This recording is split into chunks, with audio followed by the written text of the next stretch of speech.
हंता संतानहंतारो यत्पादाम्बुजरेणवः स्वीयानान्तान्निजाचार्यान् प्रणमामि मुहुर्मुहुः। यदनुग्रहतो जन्तुः सर्वदुःखातिगो भवेत् तमहं सर्वदा वन्दे श्रीमद्वल्लभनन्दनम्। अज्ञानतिमिरान्धस्य ज्ञानाञ्जनशलाकया चक्षुरुन्मीलितं येन तस्मै श्रीगुरवे नमः। नमामि हृदये शेषे लीलाक्षीराब्धिशयिनं लक्ष्मीसहस्रलीलाभिः सेव्यमानं कला।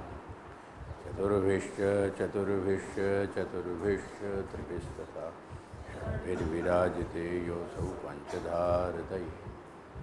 यस्य दर्शनमात्रेण भवेन्नित्योत्सवो नृणां सदानन्दस्वरूपं तं वन्दे श्याममनोहरं।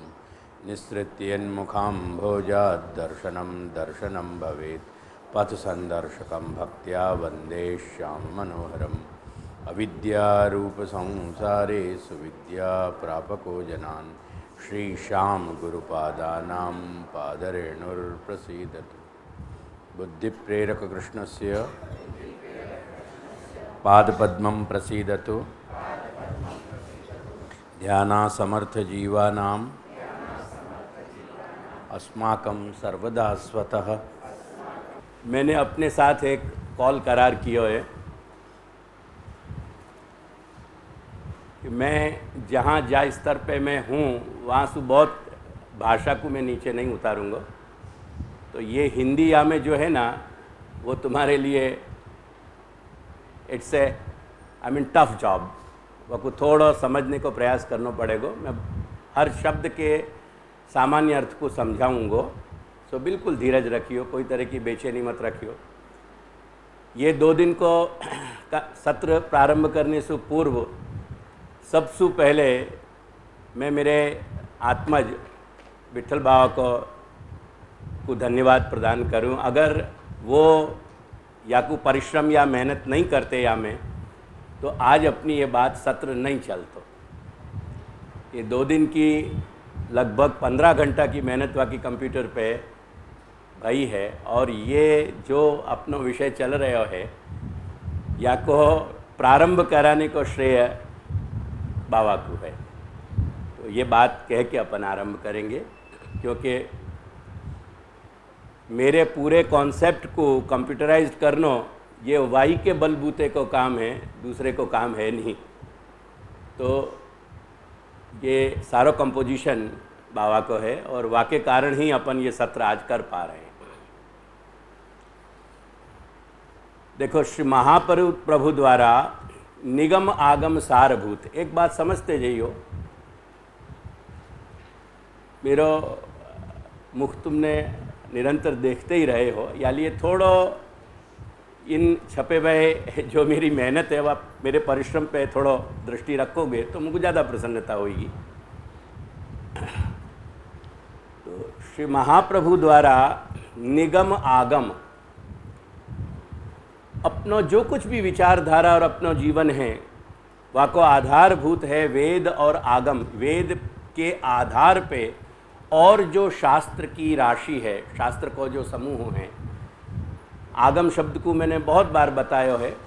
वेद के आधार पे जो शास्त्र ऋषि महर्षि महापुरुषन के द्वारा प्रकट भयो है, जामे भी वेद को ही सार है, वाकु वा वांग्मय या वा साहित्य को नाम आगम है, और निगम को मतलब है वेद, जो हमको बहुत भली भांति नितराम हमको तत्व चिंतन को बोध करावे, और जो हमको अपने जीवन में अपनी जीवनचर्या जीने के लिए गति प्रदान करे है। यानी एक प्रकार से हम कैसे प्रकार से जीवन जिए या के आदेश जहाँ से मिले हमको, वाको नाम है निगम। नितराम गमयति इति निगमः। तो निगम और आगम ये हमारे जीवन को आधार है, हम माने कि न माने। आज हम कितने भी आधुनिक या जो कुछ भी विनाशकारी सभ्यता है वहाँ में कहीं भी बह के चले जाएं, मेरा वो मुद्दा नहीं है। मैं इतना ही कहना चाहूँगा कि आधार अगर हमारे भारतीय चिंतन को, भारतीय जीवन को है, तो वो निगम आगम हैं, वो वेद और शास्त्र हैं। वह वेद शास्त्र को सारभूत जो अर्थ है, आगे को शब्द ध्यान दो, वाको सार, आगे वहीं पढ़ो, वहाँ पीछे देखियो मेरी तरफ, सारभूत, वाको जो सार है, वो सार जो है वो ब्रह्मवाद है, जो श्री महाप्रभु के दर्शन को नाम है, श्री महाप्रभु की फिलॉसफी को नाम पुष्टि मार्ग नहीं है, ब्रह्मवाद है, ध्यान रखियो। ब्रह्मवाद के आधार पे जो कर्तव्य, जो धर्म हमको बतायो, आत्मधर्म, वो आत्मधर्म को नाम पुष्टि मार्ग है। श्री महाप्रभु को दर्शन, श्री महाप्रभु की चिंतन धारा, श्री महाप्रभु की विचारधारा जो है वह को नाम है ब्रह्मवाद। और यही ब्रह्मवाद निगम और आगम को भी तात्पर्य है। या लिए मैंने यह बात को स्पष्ट किया है कि निगम आगम के सारभूत ब्रह्मवाद के जो संस्थापक हैं, ब्रह्मवाद को की जो स्थापना करने वाले और जो दैवोद्धार, दैवी जीवन के हेतु सु जिनने प्रागट्य लियो, ऐसे श्री महाप्रभु के द्वारा विरचित और ऑब्लिक स्लैश करके मैंने प्रकटित लिखियो है, ध्यान रखियो, क्योंकि श्री महाप्रभु की वाणी नित्य है। करके श्री गोपाल दास जी अपन को समझावें कि ग्रंथ सर्वे रस रूप की था। वो रस रूप को मतलब यही है कि जैसे परमात्मा रसो वैसा है, ऐसे ही श्री महाप्रभु की वाणी भी रसो वैसा है। या कि और या इन शब्दन की चर्चा आगे करेंगे अपन। तो ये नित्य वाणी है, करके ये विरचित या कि कोई रचना नहीं होवे, परंतु श्री महाप्रभु वस्तुतः कृष्ण एवं हैं, करके अपन विरचित लिखें तो भी कोई तकलीफ नहीं है, लेकिन वह को और स्पष्ट करने के लिए प्रकटित कर दें अपन, तो ज़्यादा वह की स्पष्टता हो जाए कि ये वाणी नित्य है, सनातन, देश काल सु ऊपर ये वाणी स्थित है। जब जब या की अपेक्षा होवे है और प्रभु जब जब या को प्रकट करना चाहे हैं और कराना चाहे हैं अपने मुखारविंद स्वरूप श्री महाप्रभु के माध्यम से, तब तब ये प्रकट होवे है। ये कोई ऐसा नहीं है कि ये कोई जैसे हमने मनुष्य ने कोई रचना करी और वो खो गई और वह के बाद वह को अस्तित्व नहीं रहे हो, ऐसी कोई भ्रांति न रहे। या लिए मैंने दो शब्दन को प्रयोग किया है, विरचित और प्रकटित। अब या के बेसिक जो है 5 विभाजन है। सबसे पहले आप देखो, इन चीज़ों पे ज़्यादा भार नहीं दूंगा क्योंकि मेरा ये 2 दिन का सत्र है और ये द्रुत पाठ का सत्र है। 2 दिन में हमको श्री यमुनाष्टक को अर्थ पूरा करना है। या लिए श्री महाप्रभु के ग्रंथन के 5 जो है विभाजन हैं, निबंध, भाष्य, भागवत व्याख्या, प्रकरण ग्रंथ। प्रकरण ग्रंथ को ही नाम षोडश ग्रंथ है जो मैंने आगे खोल दिया है, और प्रकीर्ण ग्रंथ यानी अन्य ग्रंथ। अब या 5 कैटेगरी में जो प्रकीर्ण ग्रंथ हैं वहाँ पे नीचे की कैटेगरी पे अपन आ जाएं, वहाँ पे ध्यान दें। अपन चारण पे अभी चर्चा नहीं कर रहे हैं। प्रकीर्ण ग्रंथ के 2 विभाजन हैं, फिर पेटा विभाग जाको गुजराती में तुमको, एक भक्ति अंगभूत हैं और एक वाद अंगभूत हैं। अपन बोले ना, पत्रावलंबने पंडित जीत्या मायक मत मातंग, तो वो वाद ग्रंथ हैं। पत्रावलंबने पंडित जीत्या, जो बड़े बड़े विद्वानों के संग उनकी भ्रमणान को दूर करने के लिए जो वाद किए गए, वाद को आधारभूत ग्रंथ पत्रावलंबन है। या लिए वादांग को है, वो मात्र एक परिचय करके अब मैं मुख्य अपनी बात पे भक्ति अंग के बात पे आ रहे हूँ। अब भक्ति अंग के और पाछे फिर सब सेक्शन हैं, वहाँ के और पेटा विभाग हैं 3। ख्याल आ रहे हो? ध्यान में आ रही नहीं बात?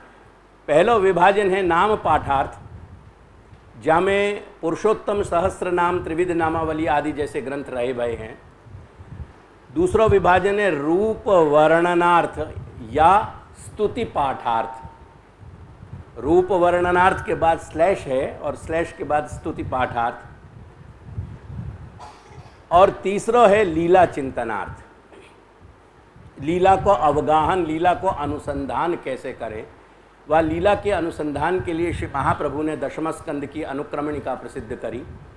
कि जाके आधार पे भक्त जब पुष्टि मार्ग के जो जीव हैं उनको जब भगवत लीला दशम स्कंद की निरोध लीला को अनुसंधान करनो होए तो भागवत की दशम स्कंद की अनुक्रमणिका संस्कृत हिंदी गुजराती में भी शब्द प्रसिद्ध है। अनुक्रमणिका इज इक्वल टू इंडेक्स। अनुक्रमणिका को मतलब इंडेक्स होवे तो वो लीला चिंतनार्थ है, लीला को अनुसंधान करवे के लिए। अब नाम पाठार्थ और लीला चिंतनार्थ इन दो विभाजन से हट के अपन मध्य वाले विभाजन पे आवे रूप वर्णनार्थ और स्तुति पाठार्थ। या में मैंने उदाहरण दिए हैं श्री परिव्रणाष्टक और मधुराष्टक, या के साथ ही मुकु यमुनाष्टक भी लिखनो चाहिए। तो ध्यान करो, ये सारे जो उदाहरण दिए हैं वो पूरे के पूरे ब्रैकेट्स में हैं, यानी वाके जो खाना है वह खाना के अंदर है और यमुनाष्टक लाल इंक में छपा हुआ वासु बाहर है। क्योंकि यमुनाष्टक प्रकीर्ण ग्रंथ यानी षोडश ग्रंथ में ऑलरेडी इंक्लूसिव है, या लिए वाकी दोबारा गणना न हो जाए करके मैंने वाकू खाना में जगह न दे के वाकू बाहर प्रस्तुत किया है, ताकि अपन को समझ रह सके कि अपन को आज को विषय यमुनाष्टक है, परंतु यमुनाष्टक जो है दोनों जगह या को समावेश है। या को समावेश षोडश ग्रंथन में भी होएगा जब उनकी गिनती करी जाएगी, और या को समावेश जब स्तुति पाठ के लिए श्री महाप्रभु ने जो ग्रंथ लिखे हैं, जैसे कृष्णाष्टक है, श्री गिरिराज धैर्याष्टक है इत्यादि, जो अन्यान्य और स्तुति के लिए श्री महाप्रभु ने ग्रंथ प्रकट किए हैं, उन्हीं में यमुनाष्टक को भी समावेश कर सकें, कृष्णाश्रय को भी समावेश कर सकें। जो कि कृष्णाश्रय और यमुनाष्टक जैसे ग्रंथ ऑलरेडी अगेन षोडश ग्रंथ के गणना में आ ही जाएंगे, तथापि अपन उनको यहाँ लेंगे। तो ये या को प्रारंभिक परिचय है कि यमुनाष्टक को स्थान कहाँ है। ध्यान रखियो, श्री यमुनाष्टक को स्थान जो है स्तुति पाठ के विभाजन में है। सबसे पहले अपन को ये बात नहीं भूलनी चाहिए।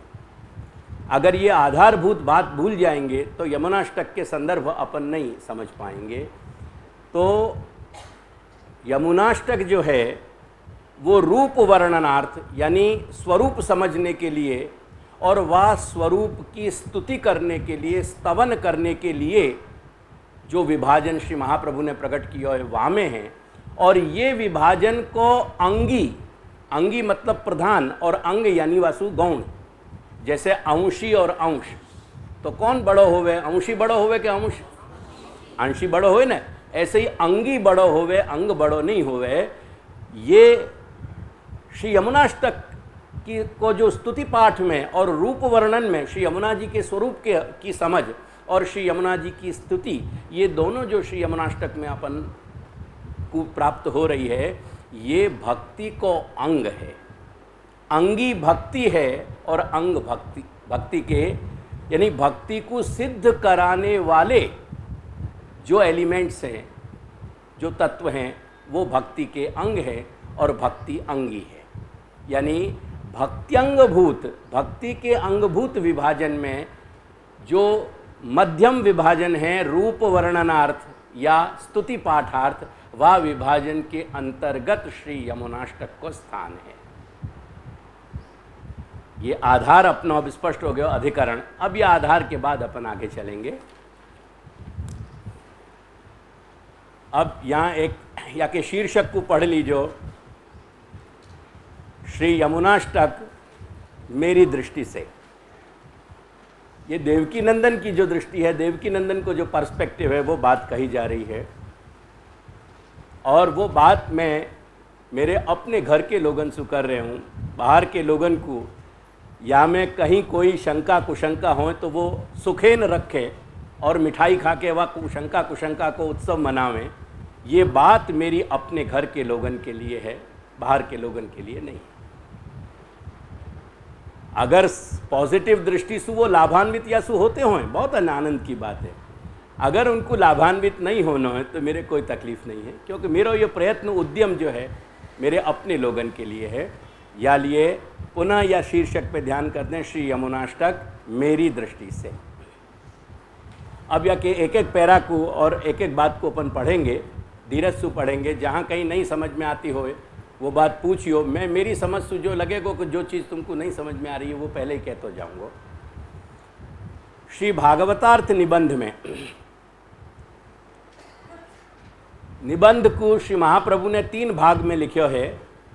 शास्त्रार्थ निबंध प्रथम भाग, सर्वनिर्णय निबंध द्वितीय भाग और भागवतार्थ निबंध तृतीय भाग, ऐसे 3 भाग में श्री महाप्रभु ने निबंध की रचना करी है। निबंध में शास्त्रार्थ का निश्चय करते हुए, यानी शास्त्र को, समस्त शास्त्र को, यानी निगम और आगम दोनों को लेंगे अपन।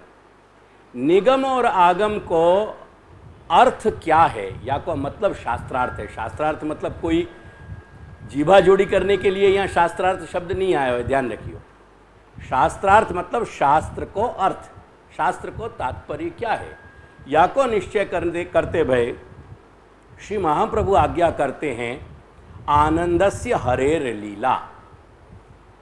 श्रीमद् भागवत शास्त्र को संपूर्ण 12 स्कंद को अर्थ क्या है, 12 स्कंद सम्मिलित होकर के अगर अपन पूछें श्री महाप्रभु से कि या श्रीमद् भागवत को अर्थ क्या है, तो श्री महाप्रभु आज्ञा करेंगे कि आनंदस्य हरे, जो परमानंद स्वरूप भगवान हरि हैं उनकी लीला जो है बस वही भागवत है। Shrimad Bhagavat is equal to परमानंद भगवान श्री कृष्ण की लीला, भगवान श्री हरि की लीला।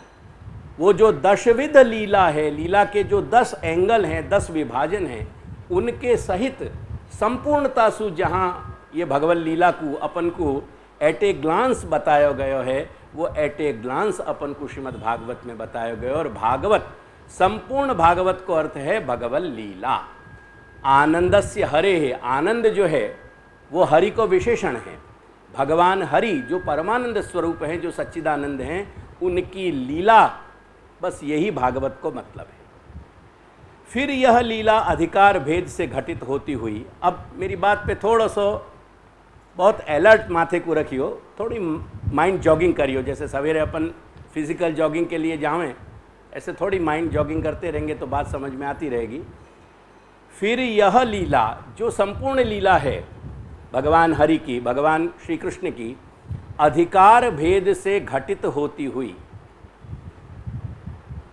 अनंत जीव हैं, जीव चेतन चैतन्य है और अनंत अधिकार स्वभाव अधिकार हैं, यानी ये अधिकार भेद से घटित होती हुई अवतार दशा की नित्य लीला हो। जा बखत प्रभु प्रकट भय अपने संपूर्ण व्रज और व्रजस्थ परिकर के साथ, वो अवतार दशा की लीला हो, या श्री महाप्रभु उभय श्री प्रभुचरण तथा श्री सप्त आचार्य की अवतार दशा में घटित पुष्टि मार्ग प्रवर्तन। पुष्टि मार्ग तो वाबखत सिद्ध हो चुके हो, तो पर वाबखत पुष्टि मार्ग को चार्ट आउट नहीं किया गया। तो अवतार दशा में श्री कृष्ण के अवतार काल में जो व्रजस्थ परिकर हतो वो विशुद्ध पुष्टि लीलाएं हती, लेकिन पुष्टि मार्ग नहीं कहो गयो। तो मार्ग जब होए कि जब कोई रास्ता बना दियो जाए, रास्ता बनाने को कार्य श्री महाप्रभु ने कियो, यानी श्री महाप्रभु की अवतार दशा में पुष्टि मार्ग प्रकट भयो। पुष्टि क्रीड़ा पहले भी हती, क्योंकि पुष्टि क्रीड़ा नित्य है, ये भेद समझ लीजो। मार्ग कहें कि जब पहले कोई एडवेंचरस काम करे कोई आदमी, पहले जो आदमी जब शिखर पे पहुंचे माउंट एवरेस्ट के, तो वो पहले पहुंचने वाले आदमी के लिए कोई रास्ता प्रशस्त नहीं है, तो उनने अपने एडवेंचर से वहाँ तक पहुंचने को प्रयास किया। वाके बाद जब जो लोग आज तक पीछे जाते रहे, उनके लिए अब रास्ता मार्ग बन गए, प्रशस्त हो गए, उनके लिए एग्जैक्टली एक इंच की मैपिंग है उनके पास। यानी ये जा दिन मैपिंग हो गई, वा दिन वो मार्ग हो गयो। और जब तक मैपिंग नहीं हती तब तक वो स्वतंत्र जीव चैतन्यगत पुरुषार्थ था, तो यानी रोमांच है। तो वकु हम रोमांच कहेंगे, वो एक रोमांच की यात्रा हती स्वतंत्र। जब चार्ट आउट कर दियो गयो वह बखत वो मार्ग बन गयो। तो ध्यान दीजिए मेरे शब्दन पे कि अवतार दशा में घटित पुष्टि मार्ग प्रवर्तन, पुष्टि मार्ग को प्रवर्तन भयो, और वह बखत जो 84 प्रधान रूप से, केवल 84 की गिनती में बात पूरी नहीं हो रही है, केवल 252 की गिनती में पूरी नहीं हो रही है, केवल 78 की गिनती में श्री दादाजी के संदर्भ में बात पूरी नहीं हो रही, लेकिन प्रधान रूप से वो गणनीय है, अग्रगण्य। तो 84 252 प्रधान प्रकटित भक्त भगवान, वो 84 वैष्णव जो जिनको आज भी हमको जीवनीय मिले हैं, बायोग्राफीज़ मिले हैं उनकी हमको 84 वैष्णव की वार्ता में, उनके उन वार्तान में बताए गए जो भक्त भगवान के संबंध हैं, वो भक्त भगवान एवं भक्ति का त्रैविध्य संगम हो। तो फिर वहाँ से लगावें कि अवतार दशा की नित्य लीला हो या भक्त भगवान एवं भक्ति का त्रैविध्य संगम हो, अथवा वर्तमान समय या भावी समय में, वर्तमान जब अपन बैठे हुए हैं आज यहाँ, ये वर्तमान है, और भावी जो आने वाला समय है।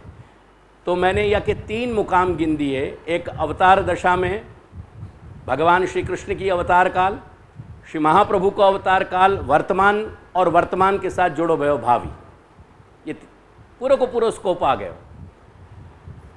वर्तमान समय या भावी समय में घटित हो रहे और घटित हो